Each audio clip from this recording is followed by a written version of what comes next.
And for interest of time and to respect the people that are here on time, I do want to get started.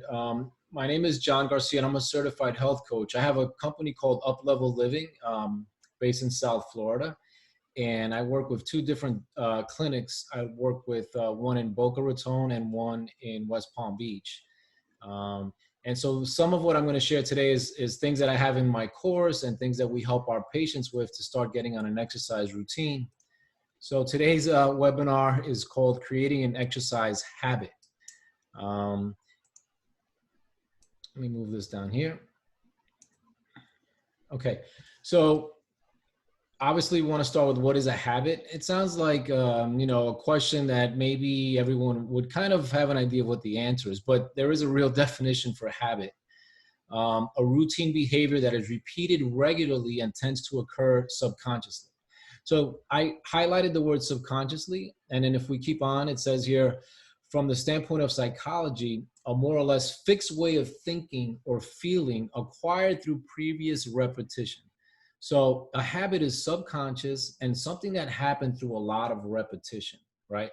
So wherever you are in your health and wellness lifestyle right now, it didn't happen overnight, right?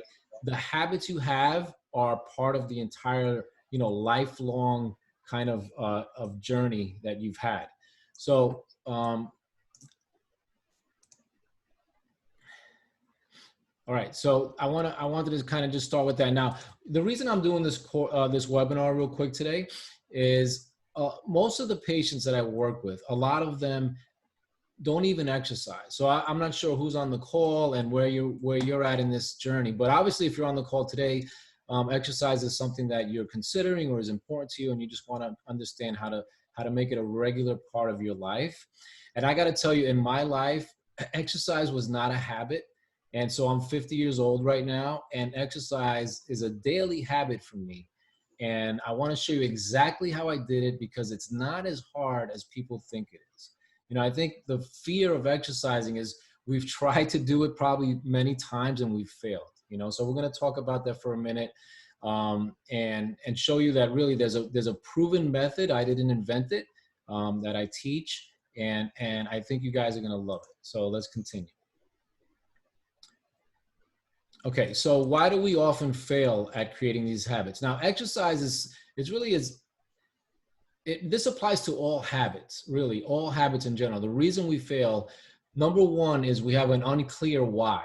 And so the why is your purpose, your reason, your identity for doing something, okay? Exercise is just not something we really put a priority on. In general, and I think in America, per se, it's just not something that most people really put an emphasis on, right? So when you don't have a clear why, it's very easy. It's very easy to get distracted. It's very easy to say, I'm not going to do it today. It's very easy to kind of give up on that journey, right? So what do I mean by a clear why is, if I asked you, Gail, why do you want to start exercising? I want to put you on the spot here for a minute. What would you say to me? I want to lose weight. Okay. Now, that's awesome. And that's definitely one of the best, results or one of the benefits of exercise. But then I would dig a little deeper, and you don't have to answer this, but I just want to show you the exercise. I would ask you, well, why do you want to lose the weight? If you're brave enough to volunteer the answer. Yeah, because I want to be healthy. Okay, beautiful. So now we're getting more to like the root cause, right? You want to exercise to lose weight, and you want to lose weight because you want to be healthy. Now, what if I ask you, well, what would being healthy do for you? I'm sorry, I missed it. Like, what if you were to able to get healthy and be healthy, what would that mean to you? What would that do for you? Well, I would have stopped taking medication and, just Awesome. I would feel much better. I would have more energy, and even though I can't do anything. but you see how, isn't that much more empowering than just wanting to lose weight? Yeah. Right? Uh-huh. So now Yes. you've dug deeper and you've gotten to your why. And that's the stuff that moves you through the tough days, that moves you through the days that you just maybe don't feel like exercising. Because you remember that you're on medication and that this exercise is going to get you off the medication. So that's what I mean by the why. So when you have a clear why, you have a very powerful engine going, right? That's going to move you through this process. Now, the second reason most people fail is they set the goals too high. So if I told you, Gail, tomorrow you're going to join the gym and you're going to go for an hour every day for 5 days. You know, you may even try to do that just because you're motivated today, you're excited. But what do you think is going to happen after the first day when you come home Well, sore and you're all exactly. I'm going to get tired and I'm going to ache and everything else, and I'm not going to want to do it. I've done it before. exactly. Exactly. So we set these goals too high, and then right along with it is we expect results too fast, right? We compare our first day to someone else's 365th day, for example. Like we're in this comparison mode. Well, if if Judy did it, if Linda did it, so then you're in this comparison mode, and they did it maybe in a short period of time. And how come if I'm doing the same thing, I'm not getting the same results, right? So we set this false expectation of results too fast. And then finally, the fourth reason most people fail is the path is unclear. You set out on your own, right, Gail? You just, I'm going to go to the gym. I'm going to just do this. So you don't have a real clear plan. And so it also tends to fall apart quickly, because as soon as we start hitting obstacles, which we always do, we don't know where to go, where to rebound, how to start over. So these four things are the reason most people fail. And that's why what I'm going to teach you today really addresses these and gets past it. So if I asked you, Gail, how long does it take to make a habit? What would you say? What is it, about a month and a half? Something like that. That's good. That's more than most people say. Most people tell me 21 days. Like that seems to be a common number that a lot of people think of when it's a habit.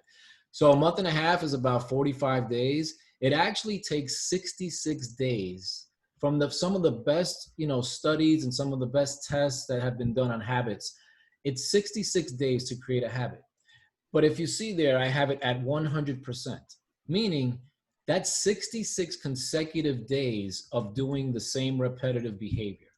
So if you're perfect, if you're spot on with your exercise habit every day in 66 days, it'll be a habit, meaning it'll be subconscious, it'll be repetitive, it'll be something that's just part of your life, right? Like brushing your teeth. Right. So that's awesome, but that's 66 perfect days. Now, if you were at 90%, right? Let's say you miss a day a week. It's going to take you 77 days to get this habit. Now, what I teach you and what I'm going to teach you here is what's called the 80-20 approach.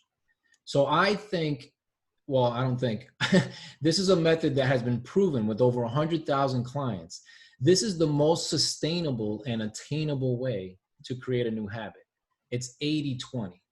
Because 80% is something that most people, when they really put their mind to it, can do. And you still have 20% to be what I say normal. 20% because life happens, right? And things come up. So you need the room for that, because if not, you're gonna give up, you're gonna fail, you're gonna have a bad day. And as soon as, imagine if you're going for 66 perfect days and you have a bad day. Well, what do? Do you give up? Nah. Right. So you're going to be, you guys are going to learn today the 80-20 approach, which takes 92 days. So Gail, we're talking about 3 months. So by middle of December, you can have a beautiful new exercise habit. That'll be your gift for the holidays. How about that? Okay. A gift you give yourself. So how do we do this? Okay. So let's get through this. So how is a habit formed, right? A habit is formed in 3 parts. This is very important because you just think, well, I just did the behavior over and over, right? Well, no. Let me back up a little bit. The habit is 3 parts. There's a trigger, there's a response, and there's a reward. Those things all happen subconsciously. Again, we're not even aware many times of the trigger, and that's why bad habits can get a hold of us, because we're not aware of the trigger. The response is automatic, and the reward is also automatic. So when you want to create a new habit, you have to actually purposely create a trigger, purposely choose a response, and purposely either accept that there's a reward or even create a reward. Hello, welcome Angie to the webinar. We're about halfway through. But just so you know, everybody who's on the webinar, you can email me, or I'll give you a link so you could download this entire webinar. So you could have all the information and, you know, obviously watch it from the beginning. So welcome, Christina. All right, so let's continue. So Angie, you with me? I mean, Gail, you with me? Yes. So cool, right? A habit actually has these three parts to it: trigger, response, and reward. So were you aware of that before? No. Okay. It's something I never heard of before. Just went to I know the habit part, but this 3-part, no. Yeah. So I love this because now we can be conscious of triggers. You know, there's triggers that trigger, like someone eats and they light a cigarette if you're a smoker. You know, it's automatic, but the food triggers the response. And unfortunately, cigarettes with nicotine and things like that, the reward is this feel-good reward that unfortunately, that's why bad habits form a lot faster than good habits, right? You know, a bad habit, I would say, could take, you know, some bad habits, unfortunately, addictive, you know, drugs and alcohol can be a lot quicker, you know, than good habits. But that's why, because the reward of something like a drug, you know, sugar. So sugar is literally a drug. Most of my clients are addicted to sugar. And so the trigger after dinner could be a sweet, right? Because you're so addicted to the sugar. And guess what the reward is? It's literally a chemical reaction in your brain, and the dopamine makes you feel as good as if you did a drug. It's that strong. So that's why so many people have a bad sugar habit. And I'll show you, part of this is really how you can break a habit, because all habits are the same. They have these three parts, okay? So we're talking about an exercise habit. So Gail, do you have a trigger that triggers you to exercise? That's what I need. I need a trigger. Well, I always go out with friends and, Yeah. you know, and exercise, and usually go by myself. For some reason, I don't like to go out by myself. Okay, I have that in here about the third bullet point is about a family member or friend. Christina or Angie, also feel free. I know I don't see you because your camera's not on, but feel free to chime in as well. If you have a trigger, hi Christina, thanks for turning on. Do you have a trigger that triggers you to do an exercise or to exercise? I really like it when there's an actual activity. I have a hard time just doing like an exercise on my own. So I like to play a sport. A sport or an event or Right. something like that. That's great. And I was the same way. You could not get me to jog or do something else. It had to be part of a sport or an exercise. That was me. But as I got older and I wasn't part of those things as much, I really needed to say, you know what, I need to create my exercise habit. So for me, and I've tried different things, and this is what I want you guys to understand. You may choose your trigger to be when you wake up in the morning. Maybe that's, you know, just that alarm ringing triggers you to know that one of the first things I'm going to do is exercise. For me, the trigger is literally walking through the door when I get home from work. So instead of saying at 5 o'clock I'm going to work out, or 6 o'clock, whatever time it is, when I walk through that door, I'm going to get changed and I'm going to go to the patio, which is where I work out now, and I'm going to exercise. So obviously life happens, and that's why, Christina, you may have missed, you know, previously we talked about an 80-20 approach. So nothing is 100%, right? So I may miss a day or two, and that's fine. But for me, I walk through the door, literally I look at the door as my trigger to get changed and go exercise. So you have to establish a trigger. It could be a time of day. It could be an actual, you know, waking up after your morning coffee, coming home from work, dropping off the kids, walking the dog, something that you do every day. It's very important that this trigger is something you do every day. And then that triggers you to take the action to do the exercise. Now, Gail, you mentioned the friend. So I love when a friend is involved, and, you know, Christina, you know, an event, it's similar.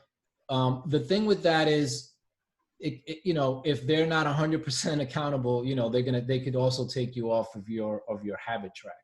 So if you can get an agreement with a family member and say at 5, you know, we could even do Zoom exercises. I mean, people can remotely exercise now, which is pretty cool. I've been doing that with a cousin of mine in New Jersey, and he's a trainer, so it's been really great. So I feel like I have someone with me when I'm exercising. But are we, so I want you to be good with this part. The very first thing you're going, and I'm going to give you a worksheet at the end of this so you can have all these notes. So the very first thing we want to do, Gail, is create a trigger. And again, with your friends is great, but I really think you need to do this for yourself. You need to make your health a priority, right? And you need to do this regardless, right, of anyone else. Of course, if you could get someone along, that's more power to you. Yeah. Right, I think so- it's the time of day also. I would go out like first thing in the morning because it's so hot around here. Yeah, it's true. I mean, I'm at already an advanced level, so the heat actually helps me sweat more, but you have to work your way up to that, and that's what we're going to talk about here too. So, Christina, at the very beginning, we spoke about connecting to your why, always keeping your purpose front and center, because, right, motivation doesn't last very long. You know, motivation is just a little spark. And when you have to exercise every day, motivation is not going to cut it. Gail and I spoke, and she wants to get healthy, right? She wants to not just lose weight, but she wants to get healthy because she doesn't want to be on medications. That's a real why. That's a real reason to make a lifestyle change. So I just have two quotes here. If you think too long about doing anything, it often becomes its undoing, right? And this is something I just want you to remember when it's time to exercise. And then the other quote I love is, if you wait until you're ready, you'll be waiting your whole life. Because people always tell me, well, I'm not ready yet. And I just tell them this, because I've never been ready. At this webinar, I'm not really ready. You know, I just know I have to do this, right? So the thing is, you have to choose your response. So now when that time comes, so there's the trigger, right? Now we have to choose the response. So what are you going to do when that trigger happens? You could still not exercise, right, Gail? You could still say, I don't want to exercise. Mm-hmm. You could, but this, for the purpose of creating the habit, you have to choose the response. You have to purposely choose it. It's not automatic yet. So that's my point. So what I do, what I teach people is the 5, 4, 3, 2, 1, decide and act. So literally you have 5 seconds to choose, to decide. That's it. Give yourself 5 seconds. If you already know you're going to do it, then you don't need to do this. But if you have any doubt at all, 5, 4, 3, 2, 1, decide and act. That's it. Nothing else. No, don't think about anything else. You're going to love yourself, because the hardest part is that. The hardest part is just starting. Once you start, the rest is right, Christine? The rest is easy. You're grooving, you're moving, you're feeling good.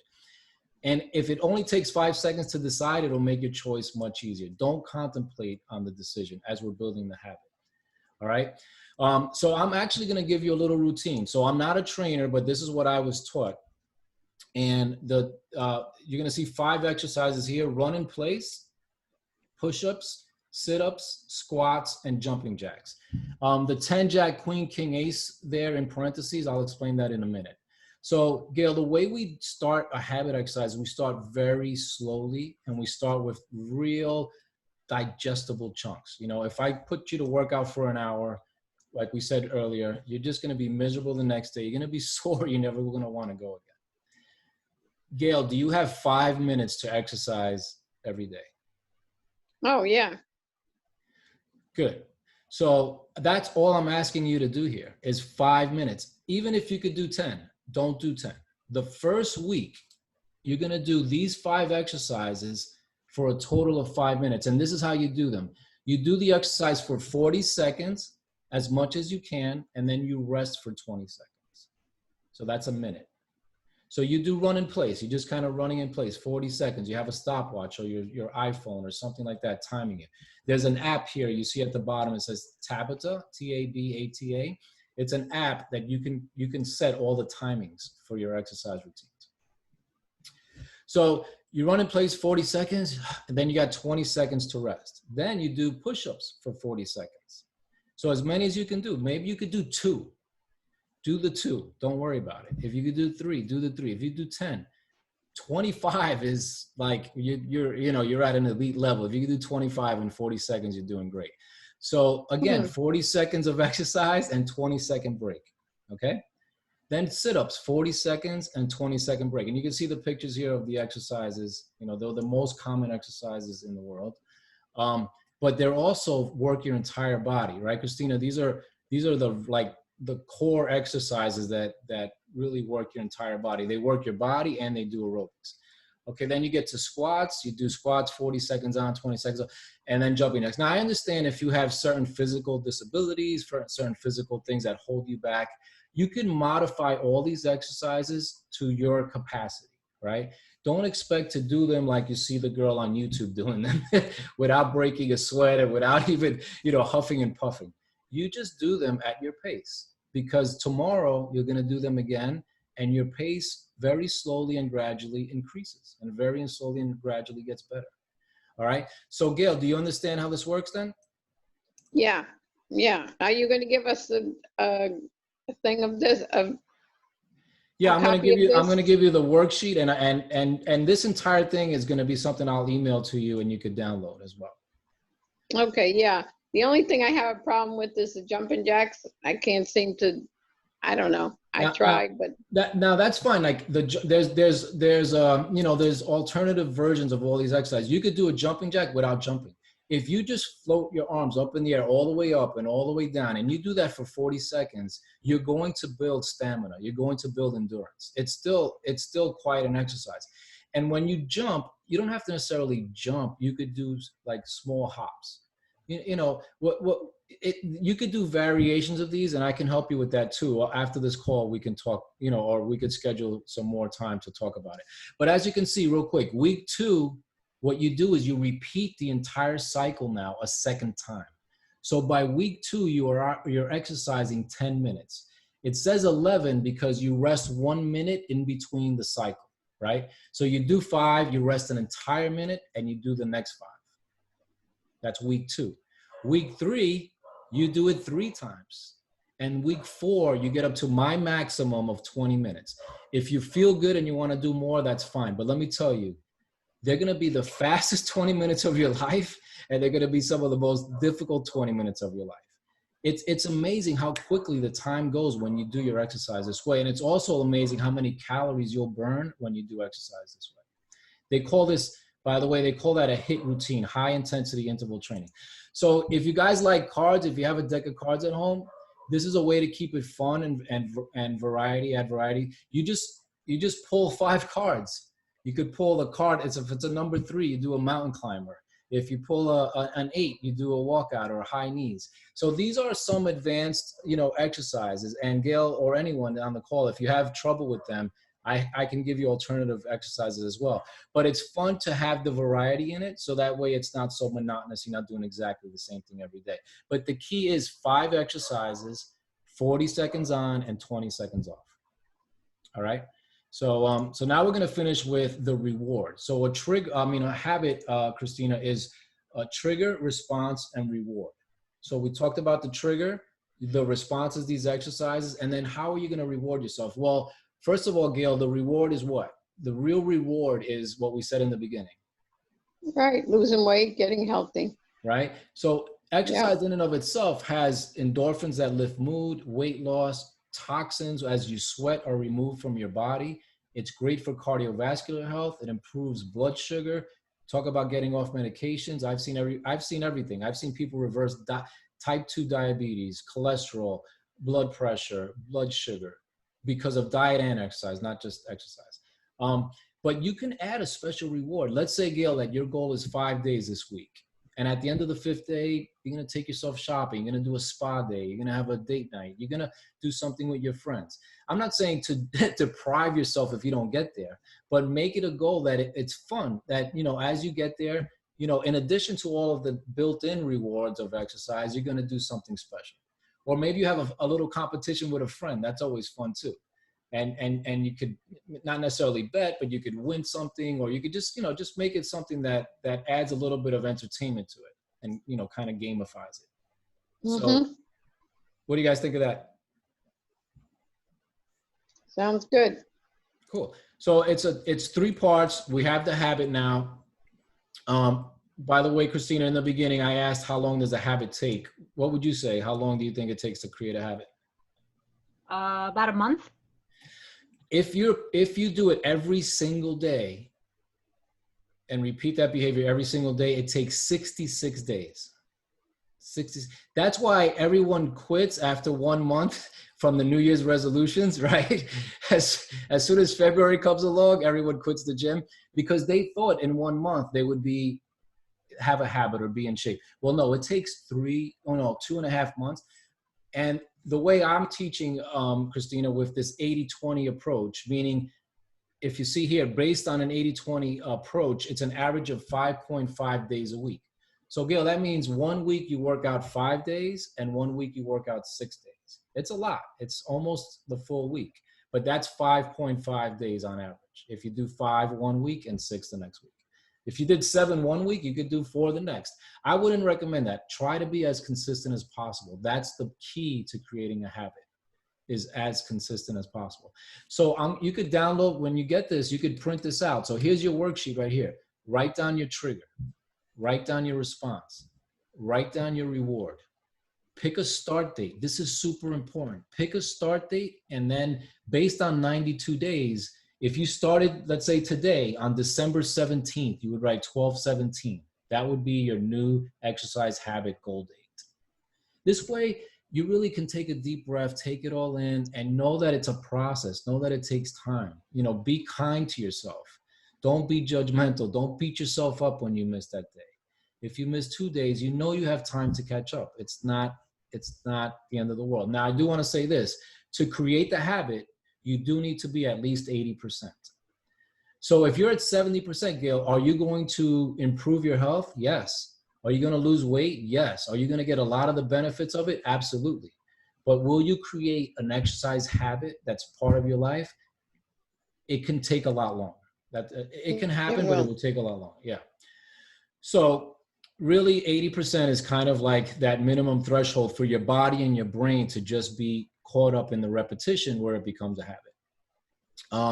And you do want to get to the minimum of 20 minutes a day. So we're starting off with 5 minutes the first week, then 10, then 15. Once you get to 20, you just want to kind of keep it at 20 minutes a day. All right. So this calendar is cool because you can actually check off each day as you do it. And as you start doing checks, you really just want to keep adding more checks. You know, it becomes this thing where you don't want to miss a day. And I've seen where people have filled this out completely, every single day. And on 66 days, they're just, what happens is when you have this habit, no one can stop you. You'll find that you'll say no to other things because it's time for your exercise. It's just like part of your life. And that's what happened to me. And I'm really grateful for it. I'm just happy that it's part of my life. It's changed I lost 40 pounds, by the way. I had cholesterol of over 300 and now it's normal. And yeah, and that was when I was younger too. So it has a lot to do with diet too. I'm not saying exercise is the only reason why all these things happen, but if you guys follow me or want to learn more about how I help with diet, we can do that as well. So you guys are good with this little worksheet? Yeah. Yeah. Mm-hmm. All right, cool. So we're almost done. This is my information here. If you want to write it down, it's my email is john@uplevelliving, and just send me a quick email if you want the download, and I'll email it to you. And it'll be in a PDF format, so you could print it out. And then after that, really feel free to reach out to me. No obligation at all. I am a health coach in Boca Raton at the doctor's office near the mall, and also another one in West Palm. So I'll send you that information as well. If you guys ever wanted to connect, that's great. But as far as the purposes of the download, just send me a quick email and I'll get it to you. We have a few more minutes. Do you have any questions while we're on the call? You guys feel free to. Christina, do you have an exercise routine right now? I know you said it's mostly events. Yeah, I usually just I was playing sports, and then when all of this, stay at home and the parks closed, I was playing tennis, I was doing yoga, and walking 3 times a week. So I was tennising twice a week, yoga once a week, and walking 2 or 3 times a week. But then all the parks closed, everything just kind of shut down. So it was hard to, keep that going. So I was doing little things here at home. I found some home workouts, on YouTube, and was following them pretty good. But then it kind of, became, instead of every day, it started becoming 4 days a week, and then it became twice a week. And then now it's kind of whenever I remember to do it. So trying to get back onto a good habit. Good. I mean, you know, what I did here was something you could do at home, no weights, you know, no equipment, you know, it doesn't take a ton of time. It keeps you active. And that way, when tennis comes back around, you're in good shape. You know, you're still right. And I definitely recommend, Gail, as well. Walking is a great form of exercise. If you want to pick up the pace a little bit, just to make it more intensive, is another. Walking is great. It is a great form of exercise. So. All right, guys. Well, I appreciate you being on the call, and you know, I'll send you this information once I get your email, and I look forward to interacting. Hopefully, getting to you know, to get to know you guys better as well. So, best of luck. Make yourselves a priority. Make your health a priority, and have a great night. Okay, thank you. Too. Thank you. Bye-bye. Thank Bye-bye. you. Bye.